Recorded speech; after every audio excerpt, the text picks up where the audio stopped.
that was one of the reasons, actually. The casting went down to 3 or 4 people for each of the roles. And in her case, we were looking for someone to play the princess who had a kind of authoritative, regal bearing sort, so that you could at least believe that she'd maybe been raised in some kind of royalty, so that she would expect to be obeyed, but had a humorous and or witty side to it. And most of the others that we did interviews and video tests with had one or the other. Some of them were very funny and witty, but had no presence, and others were had the presence and the power, but no humor. So we went through lots and lots of people for the casting. We had an open call, and we must have looked at hundreds for all of those parts. Brian De Palma was casting Carrie at the time, and he needed actors who were about the same age, so we did a joint thing. George and Brian saw all these people and made notes about whether they were worth calling back or not.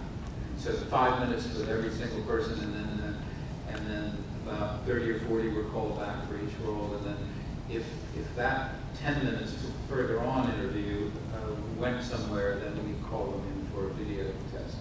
So that's kind of, it sounds a bit assembly line, but it worked out fine. That's the way it went, because there was no way the casting agents could come up with those people.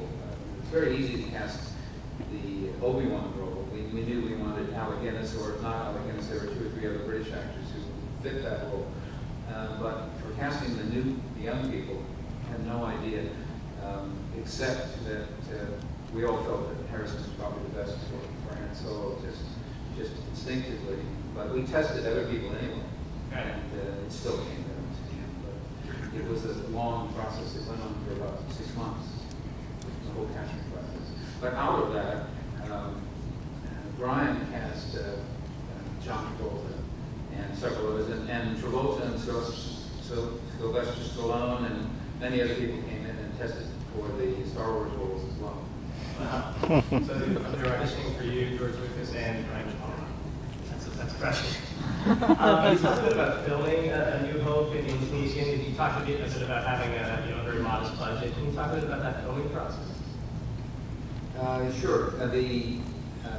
It's hard to believe now that it was considered such a low budget and throwaway movie, but we had a lot of pressure, budgetary pressure on getting the film made, so we cut a lot of corners. We only had 2 weeks to shoot in Tunisia, and we had bad weather for a couple of days, which knocked out some of the scenes that we were going to shoot. So we postponed some bits and pieces to do later as second unit. The main things that were done later, not in Tunisia, were some of the R2 scenes in the canyons, wandering around before the Jawa was capturing, and a couple of shots that the Jawa was actually carrying R2 up the hill towards the sandbar. We did those in Death Valley, and we did the bantha scenes there too, the views of the banthas and the riders. There was only one elephant and one rider, but we made them look like 2. The elephant took 6 weeks to get used to that costume. Because it was a circus elephant, and it didn't like hair around the eyes. Bit of a tease on that. Yeah. Also, it had been raised in captivity, so when they carted it out to the desert and let it out in this vast open space, it got freaked out. So we had to wait a couple of days till it settled down. Wow. Any more questions from the... Crystal was probably the only major feature film made by a studio that doesn't have any human beings in it. It was originally developed by Jim Henson and his company over many years. I first met Jim working on Sesame Street way back, and he talked about the Dark Crystal then, and this was before the Muppet Show. And while we were doing the Muppet Show, which was being done right across the street from where we were doing the original Star Wars, I talked to him about doing, when we were talking about a puppet version of Yoda, he and his team provided a lot of support in developing the character and operating, doing the puppeting.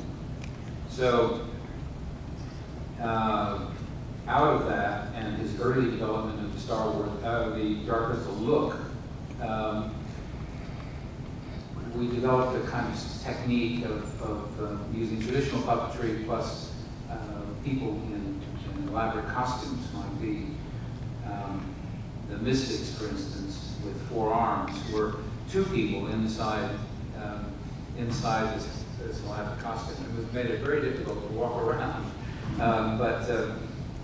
We used mostly mimes and gymnasts for a lot of these characters, like the land striders, for instance, the kind of rabbit-like creatures with long legs. They were people on stilts for their feet and stilts for their hands, running at quite high speed. And in rehearsal times, they fell over a lot. So we spent a lot of time rehearsing all of this stuff, all of the character stuff. We had to have, on the set, we couldn't shoot very much in a day because a lot of these costumes were so restrictive that we had to let people out a lot. So we had masseuses and osteopaths on the set to help kind of get them back in normal shape. So it was a long shooting schedule, and some of the scenes were so elaborate that we barely get kind of a minute of film a day. The final climactic scene inside the Crystal Chamber, for instance, where we had all the Mystics and all the Skeksis, plus all the Pod people and Jen, Kira. I think we had 85 puppeteers that day working, all hidden somewhere, either inside the costume or under the floor or running hydraulic or mechanical linkage of some kind to operate. Because most of these characters wasn't just the person inside; it required 2 or 3 other people to do facial expressions and other things. So it was a very unique film. I don't think anybody's going to ever attempt it again because the technology that was necessary from the Henson Creature Shop no longer exists. The prequel that the Australian company is planning on doing is not going to be much mechanical characters at all. It's going to be more CGI, which is unfortunate in a way, but with today's technology, I think it's the only way it could be done. It's amazing to me that after doing 2 Well, it's difficult because it's very hard now to forget about the phenomenon, to forget about the prequels, to forget about even Empire and Jedi, and go back to the point where you're just talking about a film, like any other film. And since that's impossible, why you have to kind of filter the whole idea about what's happened. It's so unique in a way. I mean, films have been trying to promote merchandising tie-ins for decades, and some have worked and some haven't. For some reason, the Star Wars toy tie-in and other merchandise worked really well, and we can explain part of it by saying, well, science fiction, as I said earlier, was pretty pure and not interesting for young kids at the time. So it was all new. So the idea of spaceships and characters and things that they could use in fantasy play was a great idea. But it's hard to see beyond that why it's kept on all these years, why it's continued. I mean, the other day I had a 6-year-old, the grandson of a friend of mine who had seen Star Wars for the very first time on television, and he was all excited about the characters, and he'd gone down to Hamley's, it's a big toy store in London, and bought some of the stuff, and it captured his imagination too. So part of that is you can chalk up to the fact that the characters are very archetypal. It's very easy to identify with them. It follows the traditional science fiction and fantasy patterns for storytelling. All of that works very, very well. But it also works very, very well in a lot of other films that don't work with the merchandising timing. So I don't think anybody knows for sure.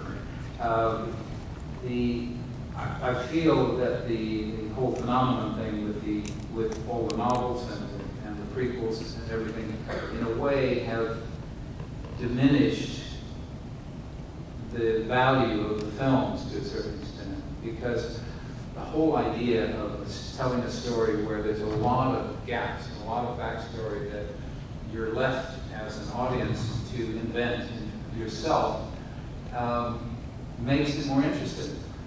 There's a certain section of the fan community that has this mania about filling in all of those gaps, knowing how everything is built, where every character has been every moment of their lives. I think that damages the whole idea of telling a story like this. And I don't like it much. I mean, some of the novels that have been written actually are very creative, and I think they're good stories about the characters. But the idea of going too far with that and trying to fill in every single moment of everything, I think is a mistake. But it seems to continue to make money, so I'm sure they'll do it.